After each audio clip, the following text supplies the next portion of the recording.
Hello ladies and gentlemen, and welcome to Ace and Lilah's cooking show. Today they will be baking gingerbread men. Here our two chefs are measuring out the flour. They're using the fist method to weigh out 350 grams. Ensure the flour is well patted down, and at this point it's always important to keep a clean cooking surface. Add more flour and pat it down if needed. Once correctly weighed out, pour the flour into a bowl. Actually sieve the flour into a bowl and pat it down again. Always cough away from any food.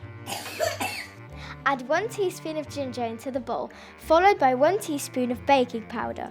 It is vital that you avoid putting hands near your mouth. I need the knife. You may well need a knife, young lady, but remember, it's important to say please. The butter needs to be kneaded into the flour. At this point, it won't taste too good, but it's worth trying. It should be the consistency of breadcrumbs, but it still won't taste very good. But I need consistent. Hello. Yes, hello. Now get on with it. Next up is the sugar. You'll need loads. Mix the sugar into the flour and butter. You'll need to keep stirring until it's completely blended. You may need to reposition at this point. Remember to keep hands clean at all times. Next, add the eggs to the golden syrup. 4 tablespoons. I have no idea what she's on about, but stir the eggs into the syrup. Mistake! What? Did you make it? Huh? I thought. You can always sing Yeah. or make weird noises. Pour this mix into the sugar and flour. Ensure you follow the social distancing rules. If you can't see through your biscuit cutter, it's not a good one. If you have a temperamental assistant, avoid high-pitched noises. It's madness! If they do get cross, cover your ears. When testing food, make sure you do it covertly.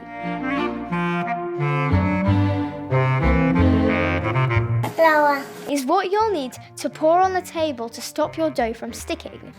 Is the word that you'll need to use when there's enough. Squish the dough well onto the surface. Remind yourself that flour doesn't taste great. A cookie cutter cannot be used as a rolling pin, but hands make a decent substitute. Put it down. Stop there. It's easy cutting. I still have no idea what this lady's saying. Use the biscuit cutter to cut out the biscuits. And then test one more time. Okay, no more testing. Maybe one more time.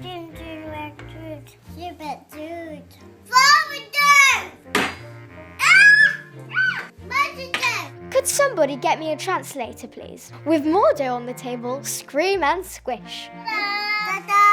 Once you've finished cutting all of the shapes, put them on a tray and shout something illegible at them. You can always do some balance practice whilst waiting for them to cook. Et voila! Now you can welcome your biscuits to the world. Hello. Hello, baby. Hello, baby. And that will be all for today. Thank you for watching from Cooking Cookies.